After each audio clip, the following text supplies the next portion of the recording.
शादी के तीसरे साल मेरी सीईओ वाइफ ने मुझसे छुपाकर विदेश उड़ान भरकर अपने फर्स्ट लव के शिष्य से मिलने गई, पर किसी ने इंटीमेट फोटो खींच ली और वो हॉट सर्च पर चढ़ गई। वो घबराकर लौटी। प्लेन से उतरते ही उसे गिनती न होने जितने मिस्ड कॉल्स और मैसेज मिले। उसने आखिरी वॉइस नोट खोला। दी, मुँह दादाजी गुजर गए, देखते ही मुझे तुरंत कॉल बैक करो। लियू रुएन ने चेहरा सख्त रखते हुए बहन लियू यानरान को वापस कॉल किया। आखिर हुआ क्या? लियू यानरान कुछ सेकंड चुप रही। समझ गई कि उसने उसका वॉइस मैसेज पूरा नहीं सुना, तो फिर से दोहराया। आज जीजा जी अस्पताल आए मुंह बुजुर्ग से मिलने। बुजुर्ग ने तुम्हारी विदेश में ईतो सर के साथ वाली फोटो देख ली, एकदम भावुक हो गए। ब्रेन हेमरेज हुआ। बचाने की कोशिश के बाद कुछ ही देर में चल बसे। जीजा जी को बहुत धक्का लगा, इसलिए ये सुनकर लियू रुएन का चेहरा पीला पड़ गया। सांस तेज हो गई। उसने कसकर फोन पकड़कर बोली, वो कहाँ है? लियू यानरान कुछ सेकंड चुप रही, फिर बोली, पता नहीं। मुंह परिवार ने दोपहर में ही मुँह दादाजी के शव का दाह संस्कार कर दिया। अभी जीजा जी कहाँ हैं ये भी पक्का नहीं। बस इतना पता है कि वो अस्पताल से निकलते ही एक मांग रखी। लियू रुएन तुरंत समझ गई कि उसने क्या मांगा होगा। जॉलाइन खींच गई। मैं मानने वाली नहीं हूँ, लियू यानरान ने आगे कहा। दादी और मौसी पहले ही जीजा जी की मांग मान चुके हैं। लियू रुएन का चेहरा सख्त हो गया। उसने पैर से पास का सूटकेस लात मारकर उड़ा दिया। मैंने नहीं कहा कि मैं मानूंगी, लेकिन दी, इस बार तुम सच में हद पार कर गई हो। लियू रुएन का चेहरा और बिगड़ गया। उसने एक गाली दे डाली, जिससे लियू रुएन इतनी out of control. Liu ruin ने भौहों के बीच उंगलियां दबाईं। अंधेरी शक्ल लिए मुझे कॉल मिलाया, लेकिन किसी ने नहीं उठाया। तो उसने मिसेस लियू को कॉल किया। जुड़ते ही माँ बेटी दोनों चुप रहीं। लियू रुएन को गला सूखा लगा, फिर भी दबाकर आवाज में बोली, माँ, मुगे कहाँ हैं? क्या आप लोग साथ हैं? मिसेस लियू ने आखिर बोलना शुरू किया, टोन बहुत फीका, ठंडा। नहीं। लियू रुएन कुछ और कहना चाहती थी कि लियू छेंग ने फोन छीन लिया और सिर फोड़ देने वाली डांट। मैंने कौन सा पाप किया था जो तुम जैसी चीज पैदा हुई? फौरन घर आ जाओ। लियू रुएन बिना हाव भाव सुने जा रही थी, पर भीतर और ठंडी होती गई। मुगे अभी कहाँ हैं? अपने खुद के पति के बारे में मुझसे पूछ रही हो? तुम इंसान भी हो? मैं चेतावनी देता हूँ, उस ईतो नाम के आदमी को बोल दो, लियू के घर की दहलीज कोई होम ब्रेकर चढ़ नहीं सकता जब तक हम सब मर न जाएं। लियू रुएन के सीने में भारी दर्द हुआ। समझाना चाहती थी, मगर पहले वो सबसे नफरत इसी चीज से करता था, एक्सप्लेन करना। पापा, मेरा और उसका उस तरह का रिश्ता नहीं है। लियू छेंग ठंडा हंसा। है या नहीं, अब कोई फर्क नहीं।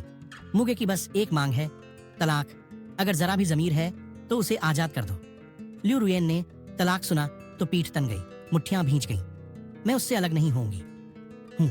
तुमने कह दिया तो नहीं हो जाएगा। तुम होती कौन हो? लियू पिता जितना बोलते उतना गुस्सा। लियू रुएन ने सीधे फोन काट दिया। दिल भी साथ में डूबता चला गया। उसने मुंह खोला, कुछ कहना चाहा, पर आखिर में कुछ न कह सकी। लियू जोंग, हमें अभी पहले मिस्टर मुंह को ढूंढना होगा। लियू रुएन ने धीरे धीरे नजर उठाई, चेहरा फक्सा। विला चलो। लौटते रास्ते पर लियू रुएन मुझे लगातार कांटेक्ट करती रही, पर उसने कितनी भी कॉल्स की, मैंने कोई नहीं उठाया। वो सीट पर टिक कर फोन कसकर पकड़े रही। तेज चलाओ। सोंग याओ जी ने एक्सेलरेटर दबा दिया। जी। लियू जोंग पहुंच गए। लियू रुएन ने दरवाजा खोला, नीचे उतरी। सोंग याओ जी पीछे पीछे। वो थोड़ा खोई सी लियू रुएन की हड़बड़ी भरी पीठ को देखती रही। झांग आंटी ने उसे देखा। आप लौट आई? लियू रुएन का दिल घबराया। नजरें मगर सीधे दूसरी मंजिल पर। मुगे घर पर है? झांग आंटी ने कहा। नहीं देखा। उसका चेहरा बिगड़ा देख वो पूछ बैठी, क्या हुआ? लियू रुएन ने ध्यान नहीं दिया। तेजी से ऊपर गई, बेडरूम का दरवाजा खोला। सब चीजें वहीं थीं, मेरा कंप्यूटर और निजी सामान तक। फिर भी उसे बेचैनी थी। सब कुछ तो है, पर मैं खुद यहाँ नहीं। उसे ये तक नहीं पता कि मैं कहाँ हूँ। उसे मुझसे मिलना है, अभी, इसी वक्त। लियू रुएन चेहरा सख्त किए मुड़कर नीचे आई। झांग आंटी ने तभी फोन रखा, ऊपर देखा। हम दोनों को देखकर थोड़ा चौंक गई। लियू रुएन रुक गई, नजरें गहरी करके उनसे पूछा, किसका फोन था? झांग आंटी शायद अभी पूरी तरह समझी नहीं थी। मिस्टर मू ने कहा कि मैं अपने घर लौट सकती हूँ, और ये भी कहा कि वो आगे कभी वापस नहीं आएंगे। उनके कमरे की चीजें मुझे खुद ही निपटा देने को कहा। लियू रुएन का चेहरा और स्याह हुआ। और क्या कहा? झांग आंटी ने हक्का बक्का सिर हिलाया। कुछ नहीं मिस, हुआ क्या है? सुबह तो सब ठीक था। लियू रुएन ने आंखें बंद की। मेरे भाई मू यूनशुआन का नंबर ढूंढकर डायल किया। लियू रुएन को लगा ये कॉल भी कोई नहीं उठाएगा। तभी मू यूनशुआन की ठंडी आवाज आई, लियू जोंग। लियू रुएन की आवाज भारी थी, शायद ही कभी इतनी नरम। मुगे कहाँ है? मैं उससे मिलना चाहती हूँ। मुयून शुआन ने उसकी आवाज सुनी। चेहरा और ठंडा हो गया। तलाक एग्रीमेंट लियू घर में है, वक्त मिले तो साइन कर दीजिए। कृपया मेरे भाई को छोड़ दें, उसे जीने दीजिए। ये कहकर मुयून शुआन ने फोन काट दिया। कॉल खत्म हो चुकी थी। लियू रुएन तेजी से सीढ़ियां उतरी, सीधे दरवाजे की ओर। पुराने घर लौटो। वहां का माहौल बेहद दबा दबा था। लियू परिवार ने सब भारी काले कपड़े पहन रखे थे, मुँह दादाजी के लिए शोक के तौर पर। जैसे ही घर में दाखिल हुई, लियू रुएन की पुतलियां उससे सिमट गईं और आखिर में वो सीधा दादी के सामने घुटनों पर बैठ गई। दादी, मुगे कहाँ है? मुझे उससे मिलना है। लियू दादी ने आंखें कड़ी बंद रखीं, हाथ में जपमाला घुमा रही थीं। लियू रुएन पर कोई ध्यान नहीं। लियू रुएन ने सिर झुका रखा, चेहरा जड़सा। वो कहाँ है? मिसेस लियू ने आह भरी। मुगे को कुछ नहीं चाहिए, लेकिन हमने उसके नाम पर एक फंड सेट कर दिया है। तुम्हारी दादी ने अपने शेयर भी उसे ट्रांसफर कर दिए हैं। अगर कोई दिक्कत नहीं तो साइन कर दो। लियू रुएन की देह सख्त हो गई। उसने लियू माँ के आगे के हुए तलाक एग्रीमेंट को कांपते हाथों से लिया। आखिरी पेज पलटा। वाकई मेरा ही सिग्नेचर था। उसने जोर से मुट्ठी भींच ली। तो आप लोग मुझे नहीं बताएंगे कि वो कहाँ है ना? लियू पिता लियू चेंग ने उसे ठंडे नजरों से देखा। उसके सामने आकर बोले, क्या वो अब भी तुमसे मिलना चाहता होगा? मुगे मेरा पति है, मैं उसे ढूंढूंगी, चाहे इस शहर को छानना पड़े। मैं उसे ढूंढ कर ही रहूंगी। ये कहकर उसने ठंडी नजर सोंग याओजी पर डाली। डायरेक्टर वांग से कांटेक्ट करो, भोर से पहले आदमी को ढूंढ निकालो। लियू छेंग का चेहरा तमतमा गया। आगे बढ़कर उसका कॉलर पकड़ लिया। अब पता चला कि वो तुम्हारा पति है? उसे तुम्हारी जरूरत थी, तब तुम कहाँ थी? लियू रुएन ने गला खंखारा, रूंधी आवाज में कहा, मैं उससे समझा सकती हूँ। लियू छेंग ने उसे काट दिया। मैं बस पूछता हूँ, जो तुमने मुगे से वादा किया था वो निभाया? क्या तुमने उसे धोखा नहीं दिया? लियू रुएन बोल न सकी। उसने निभाया नहीं और सच में धोखा दिया मुगे को। मैं बस नहीं चाहती थी कि वो ज्यादा सोचे। मेरा और ईतो छेंग का मर्द औरत वाला रिश्ता नहीं है। मैं मुगे को साफ समझा दूंगी। मिसेस लियू आगे आईं, चुपचाप उसे देखती रहीं। देर बाद आह भरी। लियू रुएन की पुतलियां सिकुड़ी। उसने मिसेस लियू की तरफ देखा, आवाज नरम कर ली। माँ, मुझे बताइए वो कहाँ है? मैं उससे मिलना चाहती हूँ। आप मुझे उससे मिलवा दीजिए। मिसेस लियू ने सिर हिलाया। मैं नहीं रोक रही, पर मुझे और तुम्हारे पापा को पता ही नहीं। लियू छेंग ठंडा हंसा। पता है क्यों उन्होंने कोई शोक सभा भी सेट नहीं की और सीधे दफना दिया? क्योंकि वो लोग तुम्हारे पत्नी वाले दर्जे को मानना ही नहीं चाहते और तुम्हें सामने भी नहीं आने देना चाहते। लियू रुएन, तुम उसकी पत्नी कहलाने लायक नहीं हो। लियू रुएन कुछ लाचार सी खड़ी रही, मानो इस बात का मतलब समझ ही ना पाई। लियू दादी ने धीरे धीरे आंखें खोली। चेहरे पर अब ममता नहीं थी। अगर तुम मुझे अब भी दादी मानती हो तो साइन करके तलाक ले लो। उसे फिर कभी मत ढूंढना। उसकी जिंदगी को और मत परेशान करना। लियू रुएन का दिल बर्फ सा हो गया। पहली बार ऐसा बेबसपन महसूस हुआ। उसने सर झुकाया, मुड़कर जाने लगी। उसे जाते देखकर लियू दादी की आवाज गूंजी, अगर तुम फिर भी उसे ढूंढना चाहो तो आज से तुम लियू परिवार की नहीं रहोगी। लियू रुएन की दोनों मुट्ठियां कस गईं। आखिर उसने जैसे खुद पर हंसी उड़ाई और कुछ नहीं कहा। अगर मैं मुगे को नहीं ढूंढ पाती तो मैं यहीं घुटनों पर रहूंगी, जब तक आप पिघलकर मुझे नहीं बता देती कि वो कहाँ है।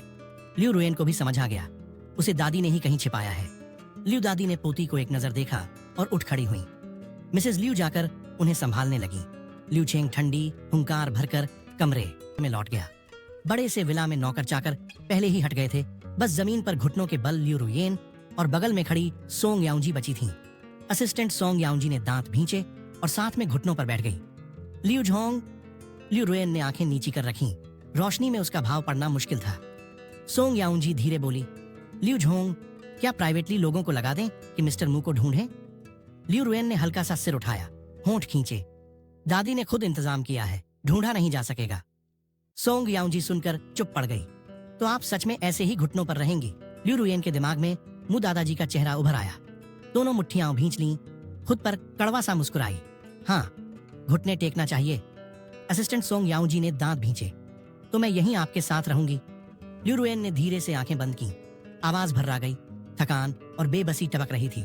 जरूरत नहीं, तुम्हारे पास और काम है। कहिए लियू जोंग। लियू रुएन ने धीरे आंखें खोली, आंखों में थोड़ी चमक लौटी।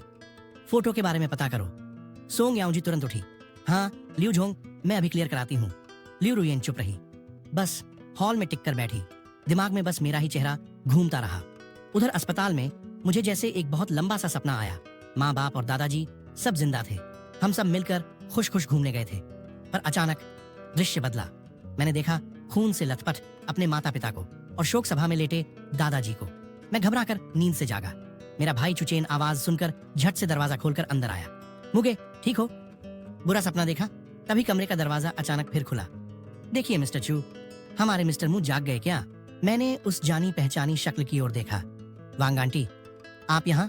वो जटिल फिर भी दुलार भरी निगाहों से मुझे देखने लगी। दादी का फोन आया था, मुझे वापस आकर तुम्हारी देखभाल करने को कहा। अब मैं यहीं तुम्हारे पास रहूंगी, चिंता मत करो। मैं दादी की ये मेहरबानी ठुकरा नहीं सका। मुस्कुराना चाहा पर मुस्कुराहट आई नहीं। ठीक है वांग आंटी, समझ गया, आगे आपको तकलीफ दूंगा। इतना कहकर मैंने वांग आंटी के लाई हुई सूप ले लिया। 10 मिनट बाद वांग आंटी ने देखा कि मैंने सूप खत्म कर लिया है। चम्मच और कटोरा समेट लिए। मुगे, मैं बस बाहर ही हूँ, जरूरत हो तो आवाज दे देना। मैंने सिर हिलाया। ठीक है, धन्यवाद वांग आंटी। दोनों एक के बाद एक निकल गईं। मैंने मुड़कर साइड टेबल पर रखा फोन उठाया। देखा सब लियू रुयन के मिस्ड कॉल्स थे। मैंने सीधे लियू रुयन का कांटेक्ट पूरी तरह डिलीट कर दिया, ब्लॉक कर दिया। उसी वक्त लियू रुयन पुराने घर के हॉल में घुटनों पर बैठी बार बार मुझे कॉल कर रही थी। जब समझ आया कि कॉल नहीं लगेगा तो उसने लाचार होकर फोन पर मुक्का मारा। खुद पर कड़वी सी हंसी हंसी। उसे समझ नहीं आ रहा था, सिर्फ एक कदम गलत रखा और बात यहाँ तक कैसे पहुंच गई। देर रात मिसेस लियू पानी पीने निकली। उसे अब भी घुटनों पर देखकर बस ठंडे स्वर में बोली, अंजाम पता था तो शुरुआत क्यों की? मैंने कब से समझाया था कि जियांग घर के उन 2 भाइयों से उलझो मत। तुमने कब मेरी सुनी? लियू रुयन का गला खुरदुरा और सूखा था। मुझे बस मूगे से एक बार मिलना है। मान लो मूगे तलाक भी चाहें तो मुंह से खुद कहें, वरना मैं साइन नहीं करूंगी। मिसेस लियू ठंडेपन से बोली, अब तुम्हारी चलने वाली नहीं। इस घर में कोई भी तुम्हारी दादी के खिलाफ नहीं जा सकता। लियू रुयन ने धीरे धीरे बाजू उठाकर अपनी माँ का हाथ थामा। मिसेस लियू का गला रुक सा गया। वो बेटी को थोड़ा खोई सी निहारती रहीं। बड़ी होने के बाद उनके बीच इतना पास पास रहना कम ही हुआ था। मिसेस लियू ने होंठ भींचे, धीरे से बैठ गईं। तुम्हें पता है मुँह दादाजी ने जाने से पहले आखिरी बात क्या कही थी? वो तुम्हें देखना चाहते थे, तुम जानती हो। लियू रुयन का पूरा बदन सख्त हो गया। नजरें उन्हीं पर जमी रहीं। मिसेस लियू शांति से उसे देखती रहीं। पर तुम्हारा फोन लगातार नॉट रीचेबल था। आखिर में बुजुर्ग ने वार्ड में तुम्हारी एक आदमी के साथ फोटो देखी। लियू रुयन ने आंखें बंद की, आवाज बैठी हुई। कौन सी फोटो? मिसेस लियू का रवैया थोड़ा नरम फिर भी ठंडा। वार्ड में तुम्हारी और उस ईतो छेंग वाले आदमी की तस्वीर। तुम दोनों ने क्या किया ये तुम खुद जानती हो। लियू रुयन ने खुद पर हंस दिया। उसकी टांग टूट गई। वो जान देने की धमकी दे रहा था। मैं मुंह मोड़ कैसे लेती? मैंने उसे वादा किया था। हाँ, तुमने ईतो छेंग से उसके भाई की देखभाल का वादा किया था। पर रुयन, अपने पति से किए वादे का क्या? मुझे सच में पता नहीं था। अगर पहले से पता होता मैं नहीं जाती। माँ, मैं उससे मिलना चाहती हूँ। मुझे उससे मिलना ही होगा। मिसेस लियू ने सिर हिलाया। मैं नहीं छिपा रही। सब कुछ तुम्हारी दादी ने खुद इंतजाम किया है। यहाँ तक कि मुँह बुजुर्ग के दफन के वक्त भी हम कब्रिस्तान नहीं गए, बस बाहर दूर खड़े रहे। तुम्हारी दादी कहती हैं कि उन्हें मुँह परिवार के बुजुर्ग से माफी मांगनी चाहिए। उनसे नजर मिलाने की हिम्मत नहीं। ये सुनकर लियू रुयन ने माँ का हाथ छोड़ दिया। तो मैं यहीं घुटनों पर रहूंगी जब तक दादी मुझे नहीं बता देती। लियू पिता लियू छेंग न जाने कहां से आ गए। उसकी बात सुनते ही डांट पड़े। फिजुल, तुम अगर यहीं घुटनों पर बैठी रही तो कंपनी नहीं चलानी क्या?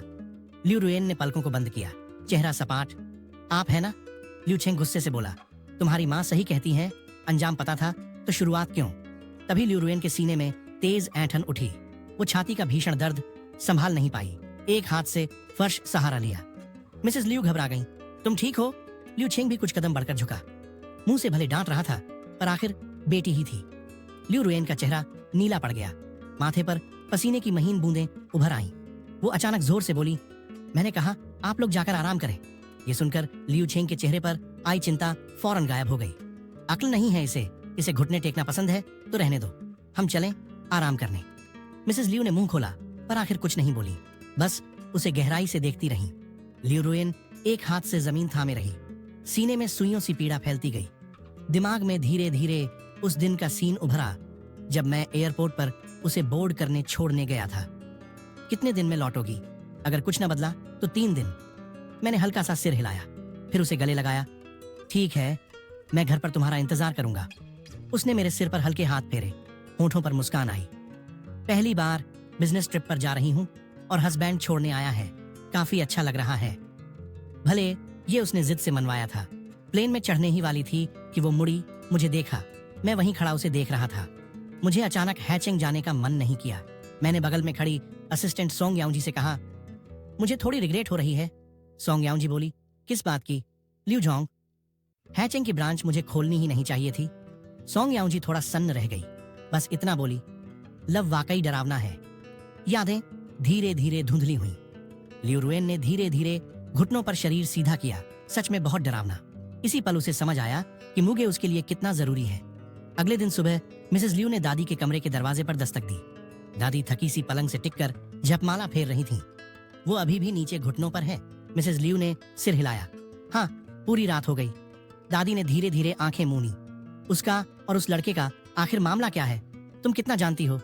मिसेस ल्यू ने कुछ भी नहीं छिपाया। कुछ मिनट बाद दादी ने सब सुन लिया। एक लंबी सांस ली, नजर उठाई झुकाई। इन 2 बच्चों की किस्मत में शायद साथ कम था। दादी जब नीचे उतरी तब तक लगभग दोपहर हो चुकी थी।